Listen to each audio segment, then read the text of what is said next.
नमस्कार, मैं senior inspector Abhimanyu Jindal crime petrol Dastak में आप सभी का स्वागत करता हूं। आज हमारे हिंदुस्तान में प्रोग्रेस की रफ्तार तेजी से बढ़ रही है, लेकिन जुर्म भी थमने का नाम नहीं ले रहा।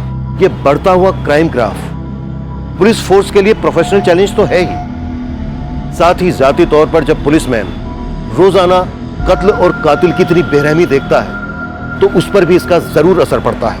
एक तरफ हम तरक्की की ओर बढ़ रहे हैं, भाग रहे हैं, दूसरी तरफ जुर्म भी हमारे साथ बढ़ रहा है। ये बढ़ता हुआ जुर्म और घटती हुई इंसानियत कहीं समाज के लिए कोई दस्तक तो नहीं?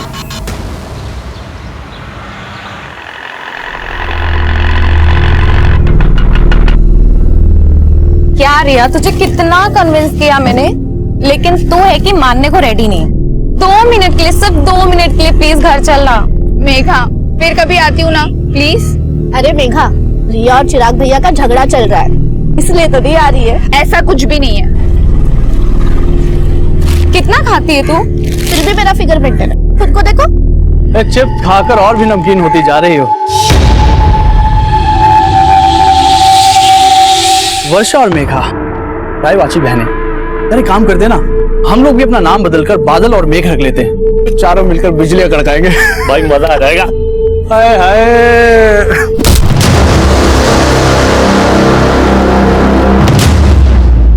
अगर आइंदा मेरी बहनों के साथ बदतमीजी की ना तो जहन्नुम नजर आएगा तुम्हें। चलो।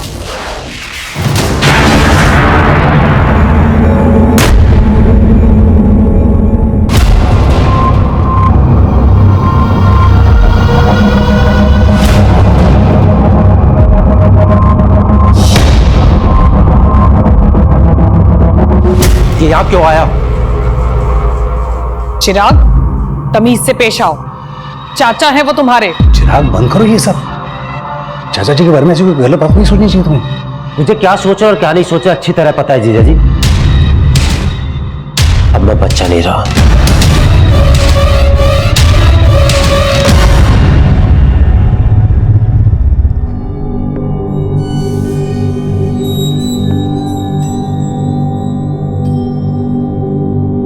भाई साहब, मेरा मानना है प्रीत रीत से बड़ी होती है। हमारे देवी देवताओं ने हमेशा प्रीत का मान रखा। जी एकदम एकदम 16 आने सच बात बोली आपने। तो इसी बात पर कर देते हैं प्रीत और रीत का संगम। ये लीजिए, आ गई आपकी बहू। दो बेटा, दो दो।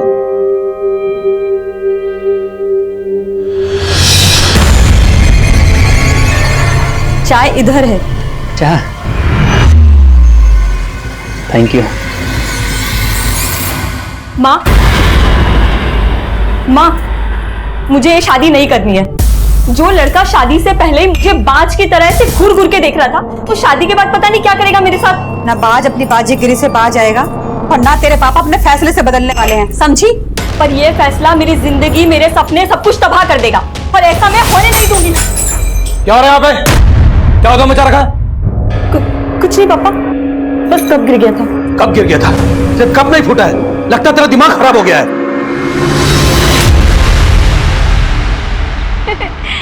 Very funny. ऐसे जोक्स तुम कहाँ से ढूंढ के लाते हो? पर अब जोक नहीं, एक सीरियस बात करना चाहता हूँ तुमसे। कैसी बात? क्या तुम्हारा सच में कोई पास्ट नहीं है? तुमने मुझसे कुछ छुपाया है? जो बातें मुझे तुम्हें बतानी चाहिए थी मैं पहले ही बता चुकी हूँ।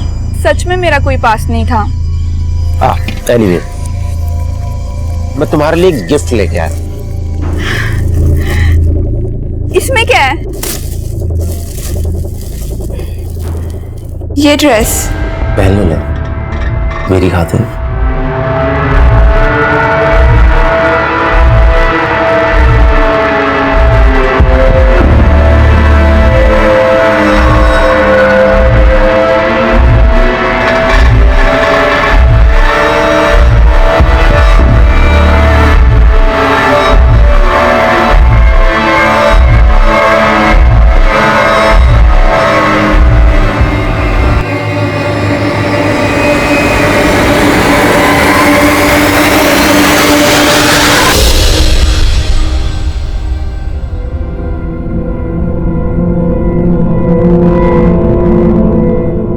बस बस हो गया, मंडी जाना मुझे। देर हो रही है।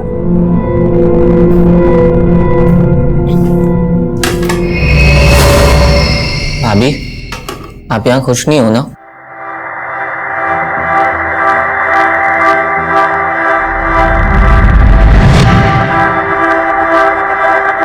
क्यों रे? इसका हमदर्द बनने की कोशिश कर रहे हैं। तेरे इरादे ठीक नहीं लग रहे मुझे। बताऊं क्या राजीव भैया को? तो बता दो ना, मुझे फर्क नहीं पड़ता है।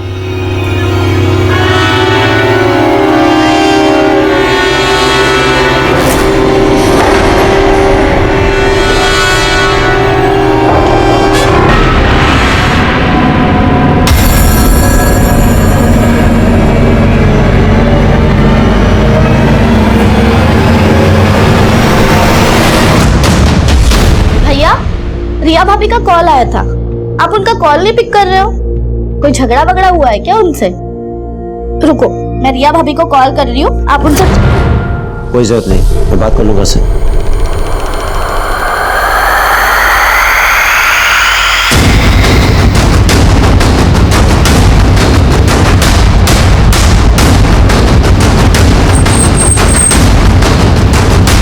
सर, एक लड़के की बॉडी में।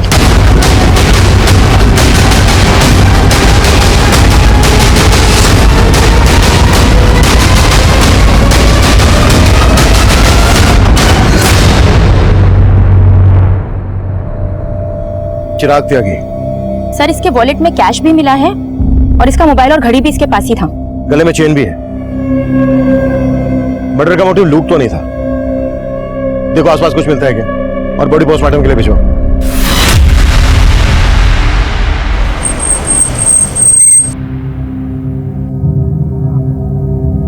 हमें चिराग की लाश एमसीडी पार्क के पास एक खाली प्लॉट में मिली।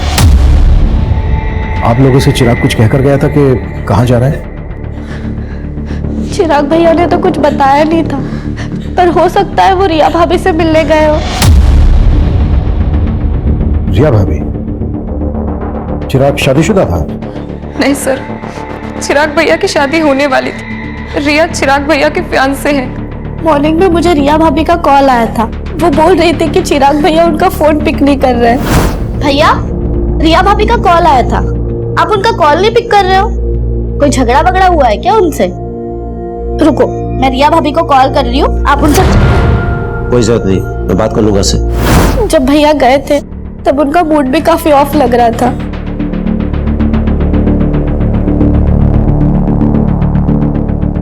आप लोगों को किसी पर शक है जो चिराग का मर्डर कर दे?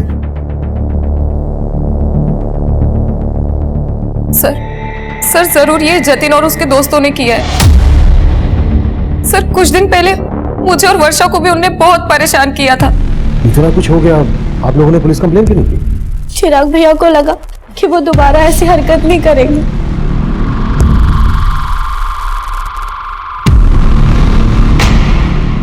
रविंदर, जतिन और उसके दोस्त के बारे में पता करो और उठा लो दोनों को। सर, एक बात है, हमें क्राइम सीन से चिराग का फोन मिला था।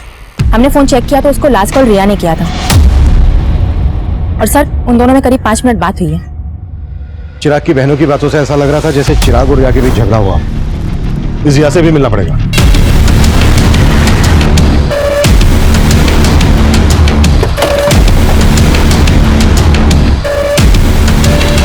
सर, चिराग मुझसे नाराज था, इसलिए वो मेरा फोन पिक नहीं कर रहा था।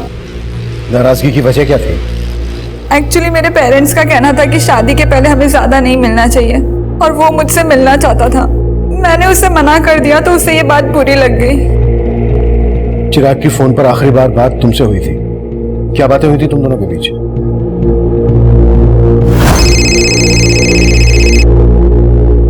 सो फाइनली तुमने मेरा फोन उठा लिया। मैंने उससे मिलने के लिए मना लिया था और उसने हाँ भी कर दी थी।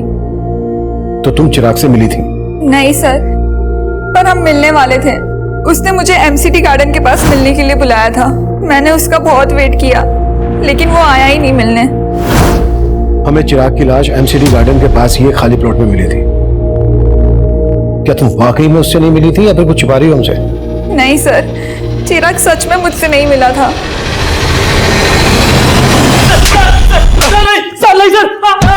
सर सर नहीं, सर मुझे कुछ नहीं मालूम सर मैंने कुछ नहीं किया सर। तूने नहीं किया तो जतिन ने किया होगा। जतिन कहाँ है? सर जतिन 2 दिन पहले सर कुरुक्षेत्र गया था सर, और सर चिराग का मर्डर तो सर कल हुआ था सर। जतिन ने भी चिराग को नहीं मारा सर। अगर जतिन ने चिराग को नहीं मारा है तो वो अपना फोन बंद करके क्यों बैठा है? और कुरुक्षेत्र में कहाँ है वो? सर मुझे नहीं मालूम सर, मैं सर बोल रहा हूँ सर। नहीं मानेगा नहीं।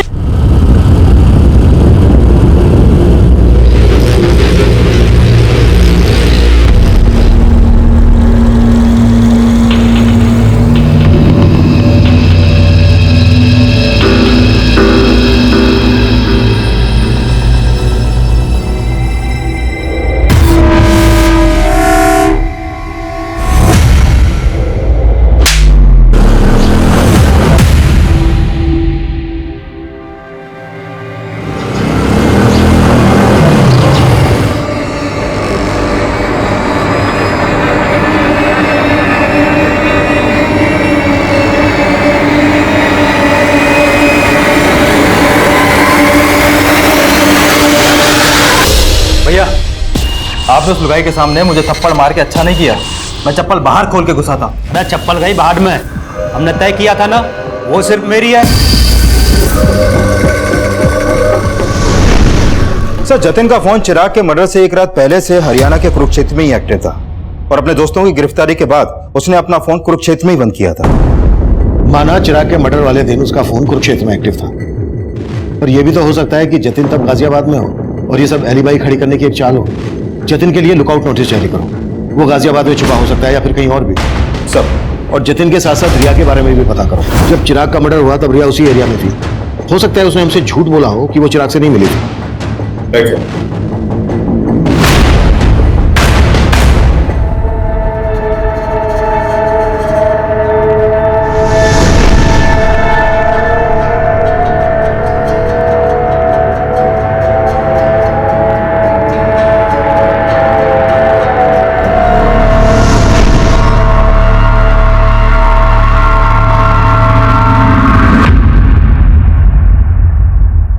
पानी पियो, लो, पानी पियो। मैं समझ सकता हूँ कि किस्मत ने फिर से एक बहुत बड़ा घाव दिया, लेकिन अपने बाकी के बच्चों के लिए तुम्हें इस दुख से उभरना पड़ेगा ना। ऐसा काम थोड़ी चलेगा। चिराग के जाने के बाद चाचा जी को तो लाइसेंस मिल गया आने का। मुझे कुछ ठीक नहीं लग रहा है।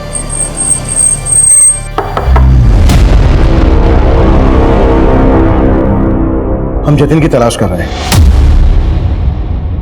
लेकिन हमें रिया के बारे में भी कुछ बातें जाननी है। चिराग रिया को कब से जानता था, और क्या उन दोनों की लव मैरिज होने वाली थी? नहीं सर, उसका रिश्ता तो हमने ही करवाया था। दरअसल रिया मेघा और वर्षा के साथ एक ही स्कूल में थी। रिया और मेघा तो बचपन की दोस्त हैं। उसके घर वालों को हम बहुत अच्छे से जानते हैं। तो क्या चिराग इस शादी से खुश था? हाँ सर, ये शादी उसकी मर्जी से ही हो रही थी। आप ये सब क्यों पूछ रहे हैं? आपको क्या रिया पे शक है? मतलब मुझे पता लगा कि चिराग जब मिलने गया था रिया को तभी ये सब। आप क्या रखते हैं चिराग के? जी मैं चिराग का जीजा हूँ। वैसे रहते कहाँ हैं? जी मैं इसी घर में रहता हूँ, यही। और आप? मैं चिराग का चाचा हूँ सर। चिराग मेरी भाभी का इकलौता बेटा था। उसके बिना ये घर सर, उसके गुनाहगार बचने नहीं चाहिए सर। दोषियों को सजा दिलाना हमारी ड्यूटी है, आप चिंता मत कीजिए।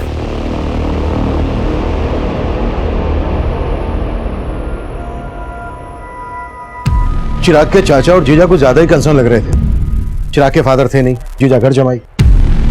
चेक करो कोई पर्सनल या प्रॉपर्टी को लेकर इश्यू तो नहीं था इन लोगों के बीच।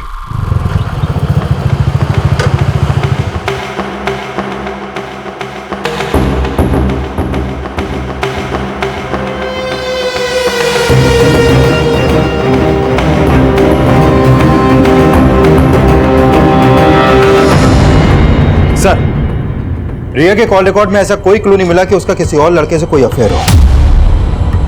रिया के पड़ोसी और बाकी रिश्तेदारों से पता करो, शायद कोई क्लू मिल जाए। सर, कुरुक्षेत्र पुलिस से जतिन से जुड़े एक और आपराधिक मामले के बारे में पता चला है। सर, जिस दिन चिराग का मर्डर हुआ था उसी दिन जतिन ने कुरुक्षेत्र से एक बाइक चुराई थी। कुरुक्षेत्र पुलिस भी जतिन को ढूंढ रही है। हो सकता है जतिन उसी बाइक से गाजियाबाद आया हो। लेकिन सर, क्राइम सीन के आसपास के सारे सीसीटीवी फुटेज हमने खंगाल डाले थे। उनमें जतिन ने जो बाइक कुरुक्षेत्र से चुराई थी वो कहीं नहीं देखी गई। सर हो सकता है वो बाइक सोनीपत में हो। सोनीपत? हाँ सर, क्योंकि लास्ट टाइम जब चिराग ने रिया को कॉल किया था तब उसका फोन सोनीपत में ही एक्टिव था। ये भी तो हो सकता है कि चिराग का मर्डर सोनीपत में किया गया हो और पर्पसली उसकी बॉडी को एमसीडी गार्डन के पास लाकर डंप कर दिया गया हो। चिराग का फोन सोनीपत में जहां जहां एक्टिव था वहां के सीसीटीवी खंगालो और चिराग की फैमिली से भी पता करो कि वो सोनीपत क्यों गया होगा। पता किया सर, लेकिन उन्हें इस बारे में कुछ नहीं मालूम है। लेकिन सर, चिराग के चाचा रमाशंकर सोनीपत से कुछ 50 किलोमीटर दूर पानीपत में रहते हैं। चाचा के खिलाफ कुछ मिला? फिलहाल तो नहीं सर, लेकिन हम पता कर रहे हैं। और ये भी पता लगाओ कि जतिन का चिराग से जुड़े किन किन लोगों से कनेक्शन था। हो सकता है चिराग के मर्डर में जतिन को मोहरा बनाया गया।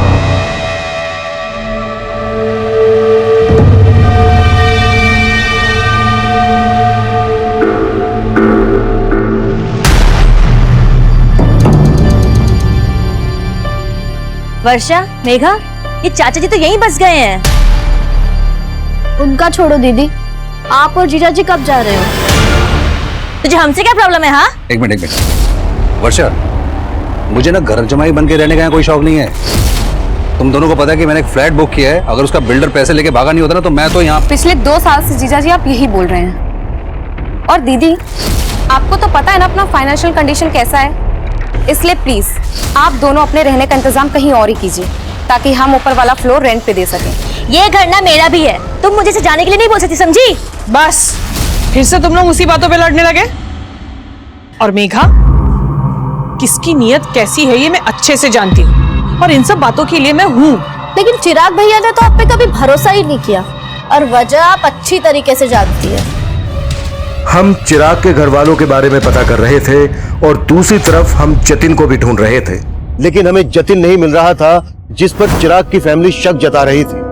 चिराग की मंगेतर रिया भी हमारे रडार पर थी, लेकिन इस केस से जुड़ा एक अलग ही एंगल तब हमारे सामने आया जिसने इस केस को अचानक से घुमाव दे दिया। सर हमने उस दिन के सोनीपत के एरिया के सीसीटीवी खंगाले थे जब चिराग का फोन वहां पर एक्टिव था, लेकिन उसमें से किसी भी फुटेज में चिराग कैप्चर नहीं हुआ। लेकिन सर उससे एक दिन पहले की एक सीसीटीवी फुटेज में चिराग कैप्चर हुआ था जिसमें वो एक औरत का पीछा कर रहा था। ये देखिए सर।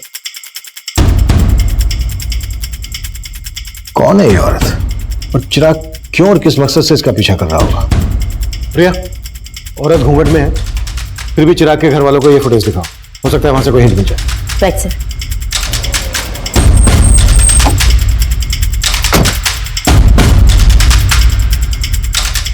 आप जानती हैं ये औरत कौन हो सकती है?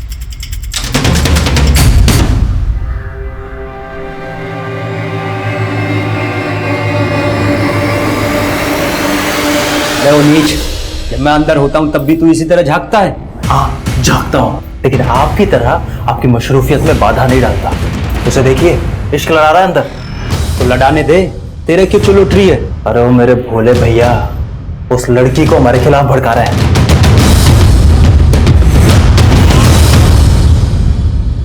सर, चिराग की फैमिली इस औरत को आइडेंटिफाई नहीं कर पाई। वो लोग खुद कंफ्यूज है कि आखिर चिराग किसी औरत के पीछे क्यों जाएगा। सोनीपत के इस एरिया में पूछताछ जारी रखो, हो सकता है कि इसने कुछ विटनेस किया। सर सुजाता के जिस रिश्तेदार ने रिया और चिराग का रिश्ता करवाया था, मेरी उनसे बात हुई। उनका कहना है कि चिराग के मर्डर वाली सुबह उनको रिया की माँ का कॉल आया था और वो रिया से चिराग का रिश्ता तोड़ना चाहती थी, लेकिन उससे पहले चिराग का मर्डर हो गया सर। यानी चिराग और रिया की स्टोरी में कोई और भी एंगल है। रिया की मदर ये रिश्ता तोड़वाना चाहती थी तो जाहिर सी बात है रिया को ये बात पता होगी, लेकिन रिया ने हमसे बताई नहीं। इस रिया से दोबारा मिलते हैं। अरे बाबली, अरे रो क्यों रही है? अरे आज रोने का दिन ना है, आज तो हंसने का मौका है। अरे अपना मुकुल है ना, उसका हैप्पी बर्थडे है और उसे आज मैं अपना दिन तोहफे में दूंगा। सर, मम्मी मेरे कहने पे ये रिश्ता चिराग से तोड़ने वाली थी, लेकिन फिर उसका मर्डर हो गया। मुझे इसलिए कुछ समझ में नहीं आ रहा था कि आप लोगों को ये बात बोलूं या ना बोलूं। समझ में नहीं आ रहा था? क्या फिर जानबूझकर ये बात हमसे छुपाई गई? नहीं सर, ऐसा कुछ भी नहीं है। तो फिर कैसा है? शादी क्यों तोड़ना चाहती थी? सर एक्चुअली वो चिराग कुछ दिनों से बहुत अजीब बिहेव करने लगा था। पहले वो जब भी मिलता था अच्छी बातें करता था, लेकिन अचानक से उसके बिहेवियर में चेंजेस आ गए। एक सीरियस बात करना चाहता हूँ तुमसे। कैसी बात? क्या तुम्हारा सच में कोई पास्ट नहीं था? जो बातें मुझे तुम्हें बतानी चाहिए थी मैं पहले ही बता चुकी हूँ। सच में मेरा कोई पास्ट नहीं था। एनीवे, मैं तुम्हारे लिए एक गिफ्ट लेके आया। ये ड्रेस पहन लो।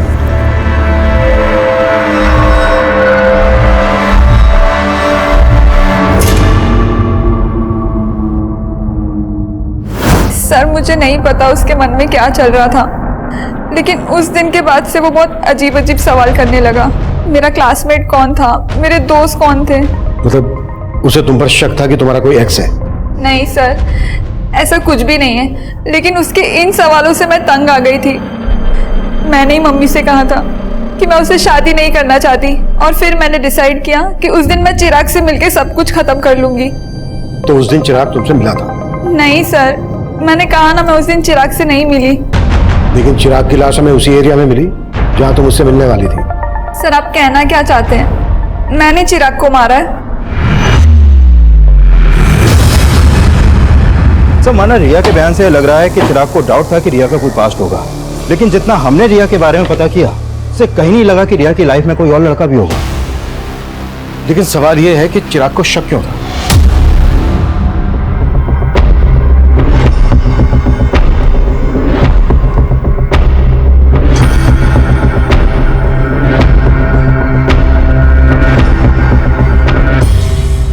सोनीपत में चिराग को इस औरत के पीछे जाते हुए देखा गया था। हो सकता है इसी औरत ने चिराग के दिमाग में जहर भरा हो। सर इसका मतलब ये औरत रिया की जानने वाली हो सकती है। करेक्ट। और हो सकता है चिराग को इस औरत की असलियत पता चल गई हो और इस औरत ने चिराग इस औरत की फोटो रिया और उसकी मदर को दिखाओ और सोनीपत में पूछताछ तेज कर दो। हमारे लिए जानना बेहद जरूरी है कि आखिर ये औरत है कौन। सर, क्या आप इसको जानते हैं?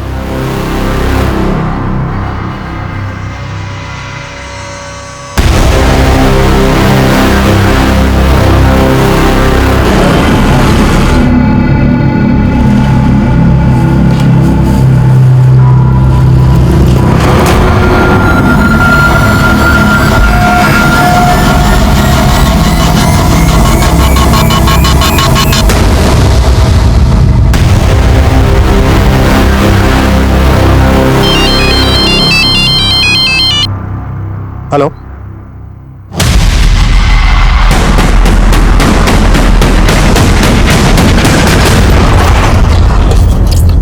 सर जिस घूंघट वाली औरत को हम ढूंढ रहे थे उस औरत को इस दुकान पे देखा गया। सर वो औरत उस दिन यहाँ खरीदारी करने आई थी। सुनिए, अब जी नहीं पहचाना? अरे चिराग। उसके बाद वो लड़का भी यहाँ से उस औरत के पीछे चला गया था।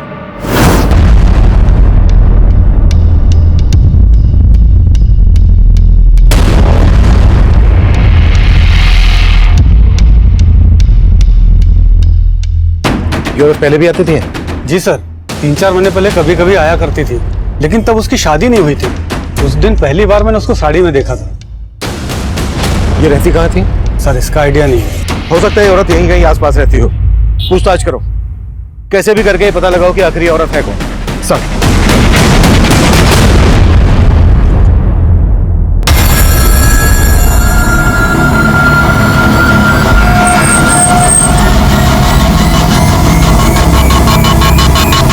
हम सोच ही नहीं पा रहे थे कि उस घूंघट वाली लड़की की चिराग के मर्डर में क्या भूमिका होगी, लेकिन उसी दौरान कुरुक्षेत्र पुलिस से हमें जतिन से जुड़ी एक अहम लीड मिली और आखिरकार हमने जतिन को धर ही लिया।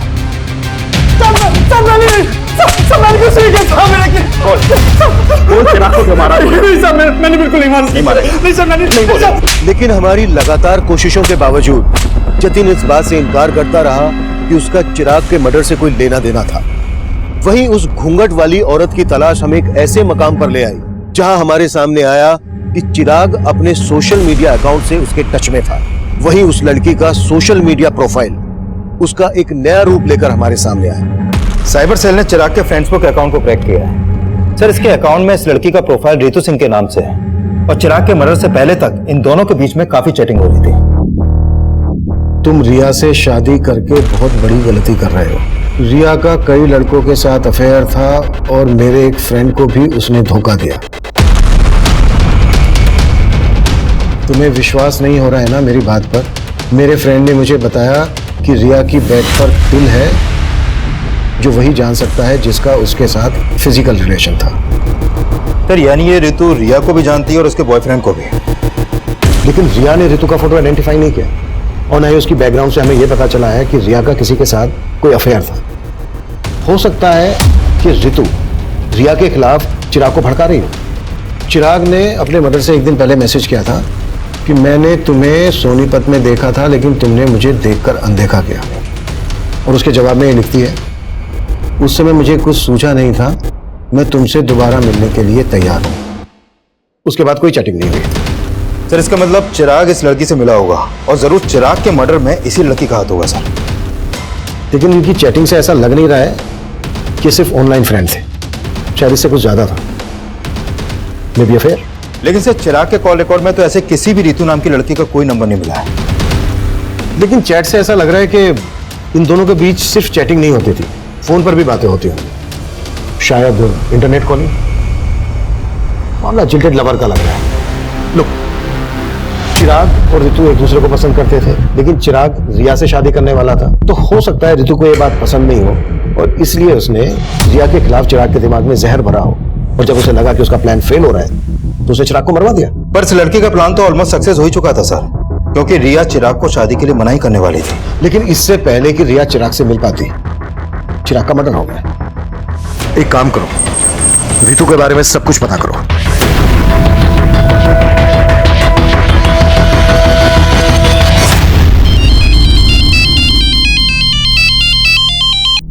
हाँ रविंदर सर, उस लड़की के पेरेंट्स के घर का पता चला। उस लड़की का असली नाम छाया है। छाया? लेकिन उसका प्रोफाइल तो ऋतु के नाम से था। है कहाँ ये लड़की? उसके पेरेंट्स ने मुझसे ज्यादा बात तो नहीं की सर, लेकिन पड़ोसियों से पता चला है कि छाया की शादी 3 महीने पहले ही हो गई थी और उसका ससुराल कुरुक्षेत्र में कहीं पर है। लेकिन उसके पेरेंट्स तुमसे बात क्यों नहीं कर रहे? एक काम करो, उसके पेरेंट्स के कॉल रिकॉर्ड्स स्टडी करो, उसमें तुम्हें छाया उस ऋतु का भी नंबर मिलेगा और कुरुक्षेत्र के उसके ससुराल वालों का भी।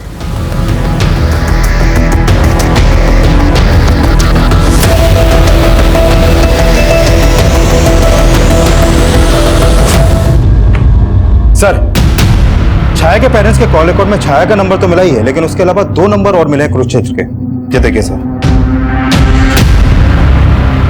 एक नंबर राजीव के नाम पर रजिस्टर्ड है और ये दूसरा अनीता के। कुरुक्षेत्र चलने की तैयारी करो। साहब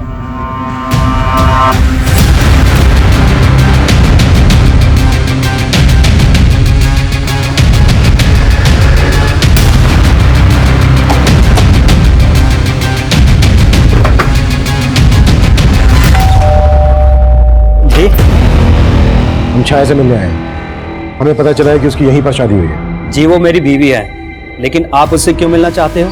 हमें केस के सिलसिले में उससे बात करनी है। केस? कौन सा केस साहब? बुलाओ उसको, या हम उसी से बात करेंगे। नहीं, वो यहाँ पर नहीं है। तो फिर कहाँ है? 1 सप्ताह पहले यहाँ से भाग गई। भाग गई? जी, और अब हम उसके बारे में कोई बात भी नहीं करना चाहते हैं। धन्यवाद।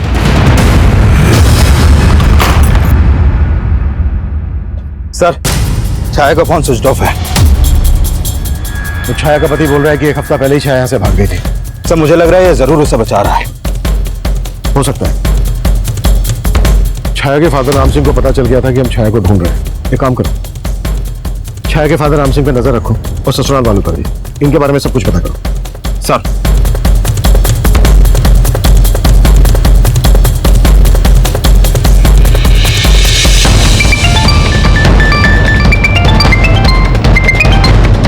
जैन सर। जय हिंद। छाया के कॉल रिकॉर्ड्स आए? जी सर, वही स्टडी कर रही थी। सर छाया का फोन 1 हफ्ते पहले सोनीपत में ही बंद हुआ था। भैया जहाँ पर छाया के पेरेंट्स रहते हैं, हो सकता है छाया वहीं छुपी है। पता करो। जी सर। और सर छाया के कॉल रिकॉर्ड के हिसाब से गाजियाबाद का एक नंबर मिला है जिस पर उसकी काफी बातचीत होती थी। किसका नंबर है? सर ये नंबर किसी जितेंद्र वशिष्ठ के नाम पर रजिस्टर्ड है। नंबर स्विच ऑफ है या एक्टिव है? सर एक्टिव है। जितेंद्र को थाने बुलाओ। जी सर। सर जितेंद्र वशिष्ठ आ गया है। बुलाओ। सर छाया मेरी स्टूडेंट थी। मैं जिस कॉलेज में पढ़ाता था, छाया 3 महीने पहले तक वहां पढ़ती थी।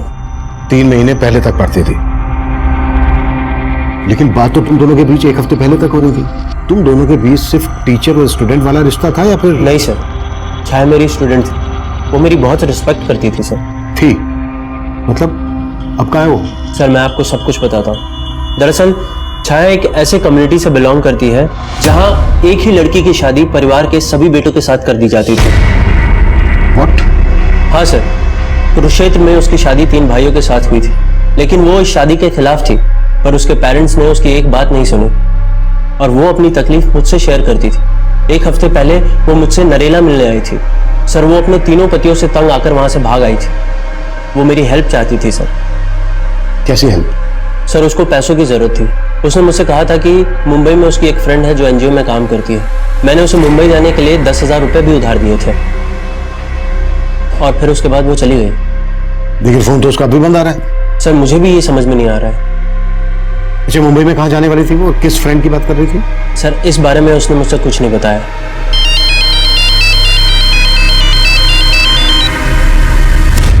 हाँ रविंदर। सर सोनीपत पुलिस से एक चौंकाने वाली इंफॉर्मेशन मिली है। कुछ दिन पहले उन्हें सोनीपत में छाया की लाश मिली थी।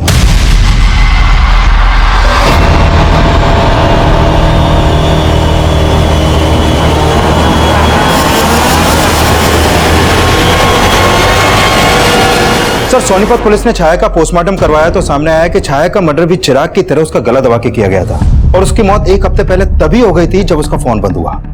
लेकिन जितेंद्र की ये बात सही निकली कि छाया की शादी 3 भाइयों से हुई थी। Right sir. और उस गांव में ऐसी कई औरतें हैं जिनके 1 से ज्यादा पति हैं और सभी वहां के जमींदार हैं। सर उस गांव की रीति के हिसाब से एक ही परिवार के सभी बेटों की शादी एक औरत से इसलिए करवाई जाती है ताकि जमीन का बंटवारा ना हो, लेकिन औलाद पैदा करने का हक सिर्फ बड़े भाई को होता है। बाकी के भाई उस औरत को सिर्फ एक सेक्स वर्कर की तरह इस्तेमाल करते हैं। सर छाया इस शादी के खिलाफ थी। हो सकता है चिराग और छाया का शादी के पहले से अफेयर हो। इस बात में सच्चाई नहीं लग रही, क्योंकि चिराग रिया से शादी करने वाला था और छाया चिराग से ऋतु बनकर चैटिंग करती थी।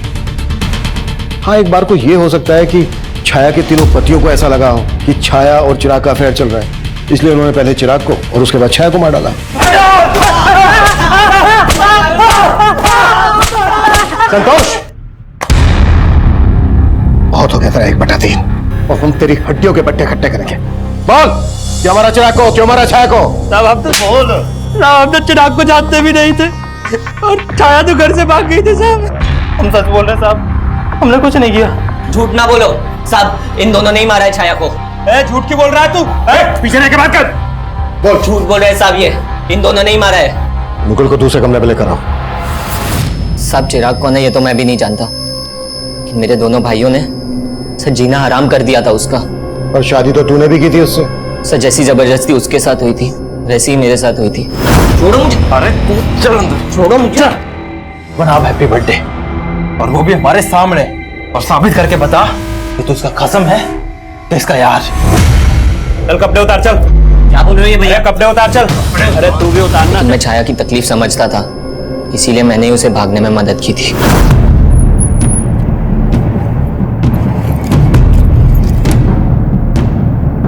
साहब वो गाजियाबाद बोल के निकली थी, लेकिन मेरे दोनों भाई उसे बाद में ढूंढ रहे थे। सच सच बता दे, कहाँ भेजा तूने उसे? नहीं भैया, मैंने उसे नहीं भगाया है। मम्मी कसम, मैंने उसे नहीं भगाया है। मम्मी आप तो... सर मुझे पक्का यकीन है उन्होंने उसे ढूंढ के मार दिया होगा।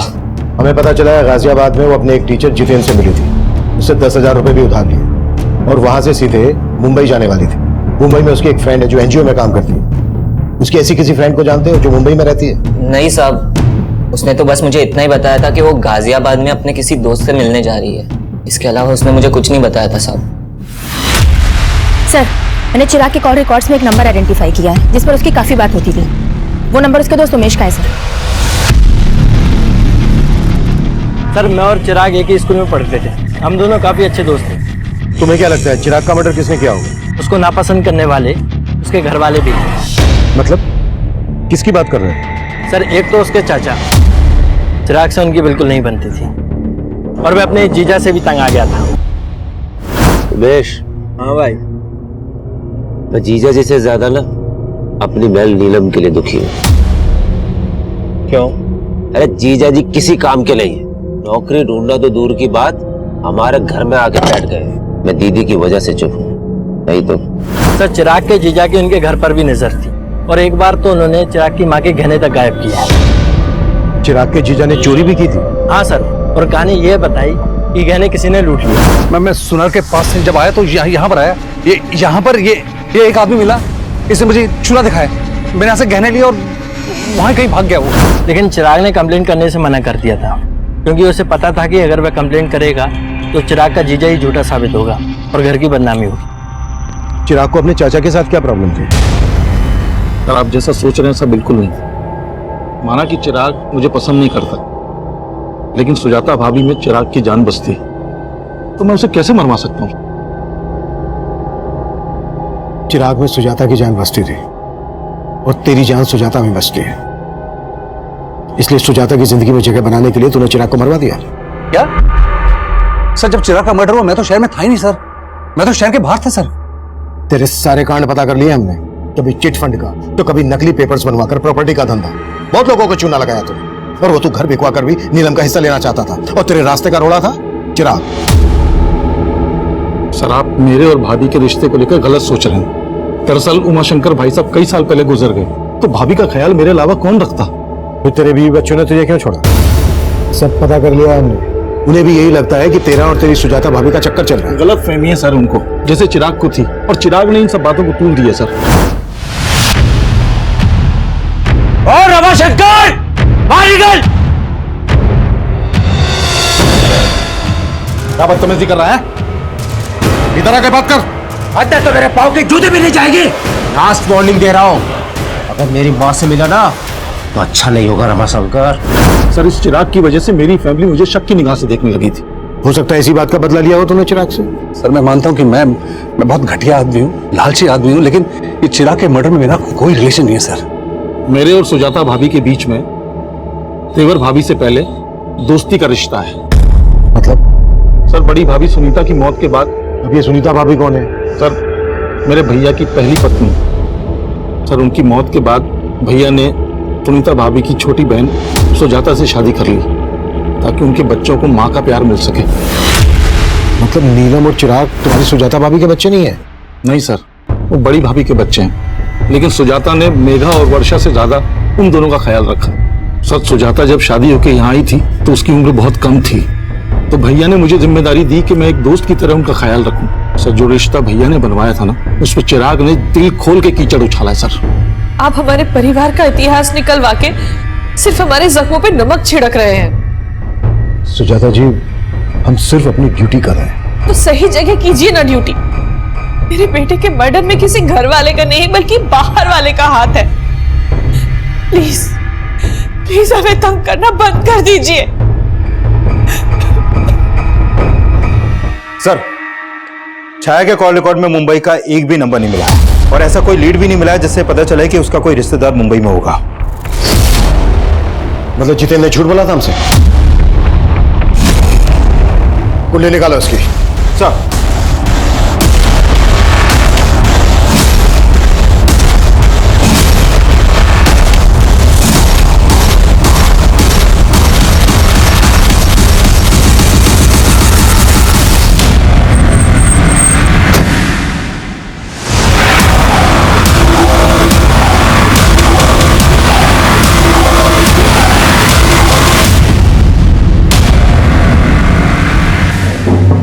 छाया का टीचर, मेघा का लवर।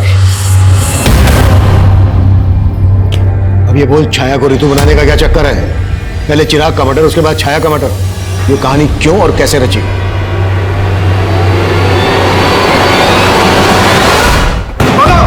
बोलता हूँ सर। सर मेरा और मेघा का अफेयर चल रहा था सर, लेकिन हमारा ब्रेकअप हो गया था सर, क्योंकि मेरे पेरेंट्स ने जबरदस्ती मेरी रिश्ता कहीं और करा दिया था। लेकिन जब मेरी फादर की डेथ हुई तो मेघा मुझे सांत्वना देने आई। उसके बाद से सर हमारा फिर से मिलना चालू हो गया सर, और मेघा ने बताया कि इसके फादर के डेथ के बाद से नौकरी कंपैशन के आधार पर नौकरी किसी एक बच्चे को मिल सकती थी, और चिराग अच्छा खासा पढ़ा लिखा था, वो चाहे तो कोई दूसरी नौकरी कर सकता था, लेकिन नहीं, माँ ने ये नौकरी उसके नाम कर दी। मुझे लगा अगर मैं चिराग को मार दूंगी तो ये नौकरी मेरे नाम हो जाएगी। मुझे मालूम था छाया जितेंद्र की स्टूडेंट थी, इसलिए जितेंद्र की मदद से हमने छाया की फोटो यूज की और रितु नाम की एक फेक प्रोफाइल बनाई और चिराग को फ्रेंड रिक्वेस्ट भेजी और उसने वो रिक्वेस्ट एक्सेप्ट भी कर ली। धीरे धीरे हमारी नॉर्मल बातें होने लगी। फिर एक दिन चैटिंग के थ्रू चिराग ने मुझे कहा कि उसे रिया से शादी करनी है। बस इसी मौके का फायदा उठाकर मैंने चिराग को कहा रिया की फोटो भेजने के लिए और फिर मैंने उसे लिखना शुरू किया कि मैं रिया को जानती हूँ और फिर धीरे धीरे चिराग के मन में रिया के खिलाफ शक पैदा करवाया। और चिराग तुम्हारे उन मैसेजेस पर बिना सोचे समझे भरोसा करने लगा था? नहीं, मैं रितु बनकर कभी कभी किसी ऐप के जरिए उससे वॉइस कॉल करती थी। एक तरफ चिराग और रिया का रोज झगड़ा होने लगा और दूसरी तरफ चिराग मुझसे बार बार मिलने की रिक्वेस्ट करने लगा। उसी दिन उसने छाया को सोनीपत में देख लिया और छाया ने उसे देखकर जिस तरह से रिएक्ट किया उसे शक होने लगा। इसीलिए मैंने रितु बनकर उसे कॉल किया और उसे मिलने के लिए बुलाया। और तुम्हें पता था चिराग और रिया एमसीडी गार्डन में मिलते थे, इसलिए तुमने उसको वहीं पर मिलने के लिए बुलाया।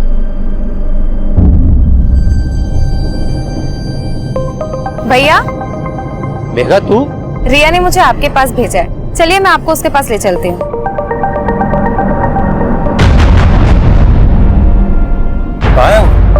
भैया बस आती होगी। मुझे पता था आप लोग किसी न किसी तरह छाया तक पहुंच जाएंगे और इसलिए छाया को मैंने कहा कि तुम अपने पति को छोड़कर भाग जाओ और उससे मैंने कहा कि मैं एक एनजीओ के बारे में जानता हूँ और वो जब मिलने आई तो हमने। और ये तुमने सिर्फ नौकरी पाने के लिए किया? नहीं, ये बंटवारे के प्यार से थक गई थी, मैं तंग आ गई थी। हर वक्त नीलम चिराग। सुजाता जी, चिराग और नीलम की सौतेली माँ थी, तुम्हारी तो अपनी माँ है, सगी। लेकिन क्या फायदा, वो तो उन दोनों से प्यार करती थी ना। पापा की मौत के बाद उनके पेंशन और पीएफ के 50 लाख रुपए मिले थे, लेकिन वो नीलम और उसके निकम्मे पति के घर बसाने में लगाना चाहती थी। लेकिन चिराग तो तुम दोनों बहनों से प्यार करता था। क्या करती मैं इसे प्यार का? माँ का सारा प्यार, प्रॉपर्टी, पापा के पैसे सब रख लेता वो। अगर तुम्हें लग रहा था कि तुम्हें तुम्हारा हिस्सा नहीं मिल रहा था, तुम्हारा हक मारा जा रहा था, तो कोर्ट का दरवाजा खटखटा सकती थी। ये सब करके मिल गया तुम्हें तुम्हारा हिस्सा, तुम्हारा हक। चिराग ने मेघा को कभी अपनी सौतेली बहन नहीं समझा, लेकिन वो इस दस्तक को नहीं भाप पाया कि जिस बहन की रक्षा के लिए वो किसी भी हद तक जा सकता है, वो बहन खुद उसकी भक्षक बन जाएगी। सुजाता की ये कोशिश कि वो चिराग और नीलम की अच्छी मां साबित होगी, उसे उसके ही बच्चों से दूर कर दिया। चिराग के लिए नफरत मेघा में एकाएक नहीं पनपी होगी, बल्कि सालों से पनप रही हो। तो क्या सुजाता ने मेघा के अंदर उबलते गुस्से को कभी नहीं भापा? या फिर उसे दस्तक मिली थी लेकिन उसने उस दस्तक को महसूस नहीं किया? उम्र के हर पड़ाव पर जब जब हम अपना बचपन याद करते हैं, तब तब सबसे पहले हमें हमारे भाई बहन और माता पिता याद आते हैं। लेकिन बढ़ती उम्र के साथ साथ अपनी मासूमियत बनाए रखना आसान नहीं होता, क्योंकि अक्सर हमें यह गलत फहमियां जकड़े रहती हैं कि दुनिया में भोलापन नहीं बल्कि चालाकियां बिकती हैं। और कभी कभी हम इतना बदल जाते हैं कि इंसानियत हमें एक टूटा हुआ खिलौना और ईमानदारी झूठ लगने लगती है। हमें हमारे बचपन की मासूमियत हमेशा बचाए रखने की कोशिश करनी चाहिए, क्योंकि हमारी पूरी जिंदगी में हमारा बचपन ही वो मोती है जो हमें इंसानियत और रिश्तों को बनाए रखने की कीमत समझा सकता है। अब मैं सीनियर इंस्पेक्टर अभिमन्यु जिंदल आप लोगों से विदा लेता हूं। आपसे फिर मुलाकात होगी एक नए केस के साथ। देखते रहिए क्राइम पेट्रोल दस्तक। मकसद बताना नहीं, बचाना है। क्राइम पेट्रोल के ऐसे ही मजेदार एपिसोड्स देखने के लिए हमारे चैनल को सब्सक्राइब करें